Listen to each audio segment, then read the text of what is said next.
Morning, কেমন আছো তোমরা? আশা করি তোমরা সবাই অনেক ভালো আছো, সুস্থ আছো। আমরা অনেক ভালো আছি। চলে আসলাম আর একটা নতুন ভিডিও নিয়ে। তো এই যে দেখো, সকালে ঘুম থেকে উঠে কিন্তু আমি এদিকে রুটি বানিয়েছিলাম, বাচ্চাদেরকে খাইয়ে দাইয়ে দিয়েছি। ওরা এখন স্কুলে যাওয়ার জন্য রেডি হয়ে গেছে, আর আমি একটু এই যে এলোমেলো হয়ে রয়েছে বড় ঘরটা, তো একটু গুছিয়ে নিচ্ছি। আর খিড়কিটাও খুলে দিচ্ছি। এখন পর্যন্ত খিড়কিটা খোলা হয়নি, তার কারণ অনেকটাই শীত পড়েছে, তো ঠান্ডা হাওয়া আসে, একটু দেরিতে খুললে ভালো হয়, যেহেতু ছোট বাচ্চা আছে। তো এখন পর্যন্ত কিন্তু বিছানাটাও গোছাইনি। প্রথমে ভাবলাম যে বাচ্চাদেরকে স্কুলে পাঠিয়ে দেই, তারপর আমি ঘরের কাজবাজগুলো করব। তো এই যে বাচ্চাদেরকে বই খাতাগুলো একটু গুছিয়ে দেবো। ওরা একা একাই গোছাতে চায়, কিন্তু যদি ওরা একা একা গোছায় না, তাহলে কিন্তু ওরা এই একটা নিয়ে যাবে আরেকটা রেখে যাবে, এরকম করে। সেই জন্য আমি দেখে দেখে ভালো করে ওদেরকে যার যারটা তার কাছে দিয়ে দিচ্ছি। তো ওদেরকে স্কুলে পাঠিয়ে দিয়ে তারপরে আমি কাজবাজগুলো করব। এদিকে আমার কিন্তু বিছানা তোলা হয়ে গেছে। আমি কিন্তু প্রথমে বিছানাটাই তুলে নিই। আমার বিছানাটা এলোমেলো থাকলে একদমই ভালো লাগে না, তার কারণ যদি কেউ চলে আসে, বিছানাটা যদি গোছানো থাকে তাহলে একটু বসতে দিতে পারবো। আর যদি বিছানাটা গোছানো না থাকে না, কেউ যদি আসে একদম অস্বস্তিতে পড়ে যায়, ভালো লাগে না। তো অনেকগুলোই কাপড় কেচেছি, তোমরা তো দেখতেই পেয়েছিলে যে দুদিন ধরে ভালো করে কাপড় কাচতে পারছিলাম না। কালকে তো একদমই কাচিনি, পরশু দিন তাও কিছু একটা কেচেছিলাম। তো আজকে ভাবলাম যে আর রাখবো না। মেয়ে তো পাশের বাড়িতে দিয়ে এসেছি, দিয়ে এসে তারপর কিন্তু কাপড়গুলো ভালো করে কেচে নিয়েছি। তো রৌদ্র তো বেশি নেই, এখন তো শীতকাল পড়ে গেছে, ভালো করে রোদ উঠেই না, যদিও ওঠে কাপড় চোপড় ভালো করে শুকোতেই চায় না।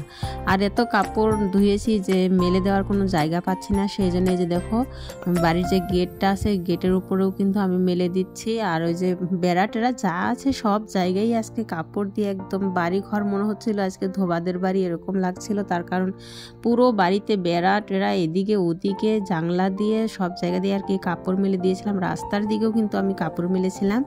তো কাপড় চোপড় মেলে এখন একটু সেদ্ধ ভাত করে নিলাম। এখানটায় পেঁয়াজ, কাঁচা লঙ্কা, ধনেপাতা এইসব দিয়ে একটু তেলের মধ্যে ভেজে নিয়ে তারপরে কিন্তু আলু ভর্তাটা মাখিয়ে আমি ভাত খেয়েছিলাম। তো সারাদিন আর সেরকমভাবে ভিডিও করা হয়নি, তার কারণ মেয়ের তো ঠান্ডা লেগে গেছে, ওর কান্নাকাটি করছিল। ওকে একা রেখে আর কোনো কাজবাজ ভালোভাবে করিনি।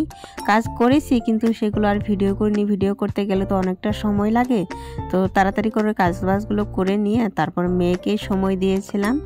তো একেবারে সন্ধ্যার সময় চলে আসলাম। এখন এই যে খড়িগুলো ফাটিয়ে নিচ্ছি, মানে চলা করে নিচ্ছি, হেসেলে রান্না করব সেই জন্য। আর বাচ্চারা এদিকে দৌড়াদৌড়ি করছে। তো ছোট ছেলেকে আর বড় ছেলেকে আদা আর রসুন পেঁয়াজ এসব ছিল খোসা ছাড়াতে দিয়েছি, তো ওরা বসে বসে ওইগুলো করছে। আর মেয়ে তো টুপি একেবারে রাখেই না মাথার মধ্যে। তো এই যে আগুনটাও কিন্তু ধরিয়ে নিচ্ছি। হেসেলে আগুন ধরানোটা এত বিরক্ত লাগে। তো বাচ্চাদের তো পরীক্ষা শেষ হয়েছে, তো ওই জন্যে কিন্তু বাচ্চারা বলছিল মা আমাদেরকে কিছু বানিয়ে দাও না, ভালো মন্দ কিছু একটু খাই। তো ভাবলাম, মানে ওরা বলছিল বাইরে নিয়ে যাওয়ার জন্য। তো বাইরে নিয়ে গেলে তো অনেক টাকা খরচা। তো আমাদের গ্রামের সাধারণ পরিবারে তো বুঝতেই পারছো, অল্প কিছু টাকায় কিন্তু খরচা করতে অনেকটাই হিসেব করে চলতে হয়। আর বাচ্চারা একটু খেতে চাইলো ভালো মন্দ, তো ওদেরকে যদি এখন না খাওয়াই তাহলে কীরকম হয় বলো তো। নিজেরা খাই না খাই কিন্তু বাচ্চাদেরকে একটু ভালো রাখার চেষ্টা করি। তো ওটা ভেবেই কিন্তু এই যে আজকে একটু পিকনিক টাইপের করলাম, যাতে ওরা একটু এনজয় করতে পারে, আনন্দ ফুর্তি করতে পারে। সেই জন্যই কিন্তু বাইরে হেসেলে রান্নাবান্নাগুলো করছিলাম। তো বলছিলাম যে আজকে তো পিকনিক খাচ্ছি, তাহলে তোমাদেরও কিন্তু কাজবাজ করতে হবে। ওরা খুশি হয়ে কিন্তু ওরা আমার সাথে সাথে এটা ওটা করছিল। তো আমিও ওদের যেসে বলছিলাম এটা আনো, এটা করো, এটা করো, যাতে ওরা একটু আনন্দ পায় সেই জন্য। এমনিতে তো ওদেরকে আমি কোনো কাজ করাই না। তো আজকে ভাবলাম যে ওদের যেহেতু পিকনিকের কথা বলেছি, সেই জন্যে আর কি ওদের দিয়ে একটু এটা ওটা আর কি করাচ্ছিলাম। তো এদিকে দেখো আমি কিন্তু বাইরেই রান্নাটা করতে চেয়েছিলাম, কিন্তু এত কুয়াশা পড়েছে যে আমি আর বাইরে রান্না করতে পারলাম না। যেহেতু মেয়ে ঠান্ডা লেগে গেছে, সেই জন্য আমি এই যে ঘরে গ্যাসের মধ্যে এনে রান্নাটা বসিয়ে দিলাম।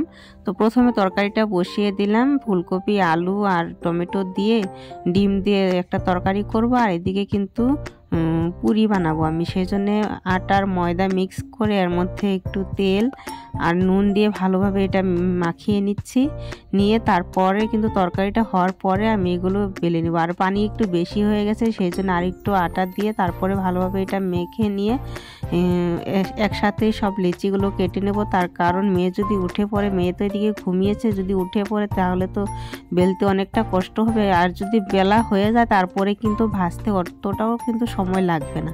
তো তরকারিটা কিন্তু এদিকে হয়ে গেছে, ধনেপাতাগুলো দিয়ে নিয়ে একটু নাড়াচাড়া করে নামিয়ে নেব। তরকারিটা কিন্তু ভীষণ ভালো হয়েছিল। তো ডিম তো আমার গোটা গোটায় ডিম দিয়েছি, কিন্তু খাওয়ার সময় এগুলো অর্ধেক করে নেব। আমার প্রথমে অর্ধেক করে নেওয়া উচিত ছিল, কিন্তু একদমই ভুলে গেছিলাম, মনে ছিল না। তার কারণ ডিম এনেছি 5টা। এখন যদি মানে গোটা ডিমই যদি খেয়ে নেই তাহলে সকালে আর খাওয়া হবে না। একটু তরকারিটা বেশি করে বানিয়েছি যাতে বাচ্চারা সকালে খেয়ে দিয়ে যাতে স্কুলে যেতে পারে, সেই জন্যে। তো আর এই দেখো আমার গামলাটা কিন্তু ছোট হয়ে গেছে, সেই জন্য অর্ধেকটা বাটির মধ্যে ঢেলে নিলাম আর অর্ধেকটা এটার মধ্যে ঢেলে নিলাম। তো এখন একটু গ্যাস ট্যাসগুলো একটু মুছে নেব, তার কারণ ডিম ভাজা হয়েছে আর তরকারিটা রান্না করা হয়েছে, তো একটু ছিটে ফিটে এদিকে ওদিকে ঝোল গিয়েছে। তো ভাবলাম যে একটু মুছে পরিষ্কার করে নিয়ে তারপরে লুচিগুলো ভাজবো। তো এই যে তেল 1 প্যাকেট নিয়ে এসেছিলো আধা কেজির, তো ওটাই ঢেলে নিলাম, এখন ভেজে নিচ্ছে। আর দেখো এত ফুলকো ফুলকো লুচিগুলো হচ্ছিল, তো তোমাদের সাথে একটু শেয়ার করলাম। মনে হচ্ছিল যে সবগুলো লুচি ভাজাই তোমাদের সাথে শেয়ার করি, এত ভালোভাবে আজকে আর কি লুচিগুলো ফুলছিল। তো এই যে এক এক করে প্রথমে ভেজে নিয়ে বাচ্চাদেরকে খেতে দিয়ে দিব। এই সব খাবার কিন্তু ঠান্ডা হয়ে গেলে একদমই ভালো লাগে না, গরম গরম খেতেই কিন্তু ভালো লাগে। তো আমার হাজব্যান্ড তো একটু দেরি করে আসবে, তো ভাবলাম যে বাচ্চাদেরকে আগে খাইয়ে দাইয়ে তারপরে আমরা দুজনেরটা ভাজবো, ভেজে একসাথেই খাওয়া দাওয়া করে নেব। তো ওর তো আসতে অনেকটাই লেট হয়, কিন্তু আজকে একটু তাড়াতাড়ি চলে এসেছে। আমি এদিকে এসব করতে করতে এদিকে কিন্তু ও চলে এসেছিল। আর এই দেখো কতগুলো ভেজে নিয়েছি, এইগুলো বাচ্চাদেরকে খেতে দিব। তো ওরা যতগুলো খেতে পারে আজকে ওদের মনের ইচ্ছা মতন ওরা আজকে কিন্তু খাবে।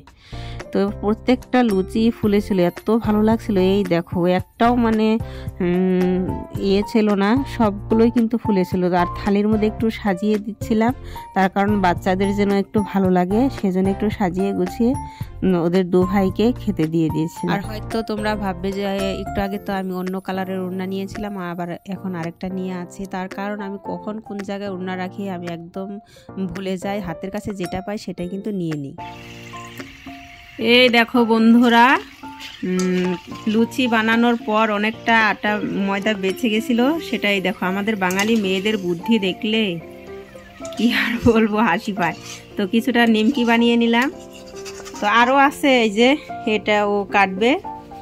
আর এই দেখো আমার হাজবেন্ড মশাই এখন নিমকিগুলো ভেজে দিচ্ছে। এই দেখো কি সুন্দর হয়েছে, দেখো কালারটা দারুণ হয়েছে কিন্তু, না?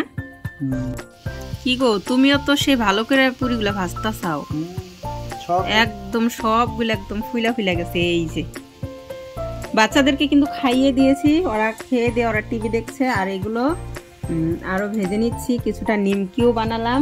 এই যে দাঁড়াও দেখাচ্ছি তোমাদেরকে, এই যে এই কয়টা নিমকি বানালাম, সকালে চার সাথে খাওয়া যাবে। নিমকিটাও না দারুণ হয়েছে, ভীষণ ভালো হয়েছে। তো এগুলো আমি বেলে দিলাম, আর এই কিন্তু ভেজে নিচ্ছে। তো এই ভাজতে থাক, আমি একটু রান্নাঘরটা একটু গুছিয়ে নিই। দেখো একদম এলোমেলো হয়ে আছে, তো এইগুলো গুছিয়ে নিয়ে তারপরে কিন্তু খাওয়া দাওয়াগুলো করব।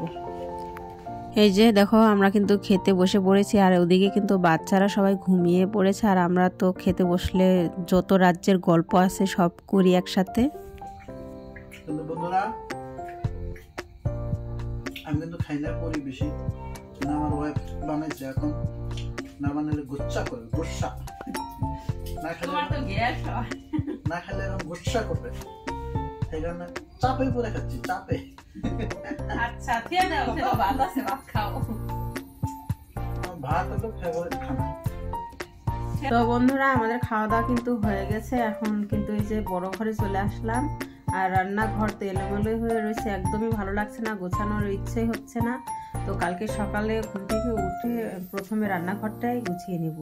তো বাচ্চারা তো খেয়ে দিয়ে শুয়ে পড়েছে, এখন আমাদেরও খাওয়া দাওয়া হলো। এখনই শুবো না, একটু এডিটের কাজ আছে, ওটা শেষ করব, তারপরে কিন্তু শুবো। তো ভিডিওটা যদি ভালো লাগে তাহলে লাইক, কমেন্ট, সাবস্ক্রাইব করতে কিন্তু একদমই ভুলো না। একটু আমার পাশে থেকো, সাপোর্ট করো। আজকের মতো এই পর্যন্ত, কালকে আরও একটা নতুন ভিডিও নিয়ে তোমাদের মাঝে চলে আসবো।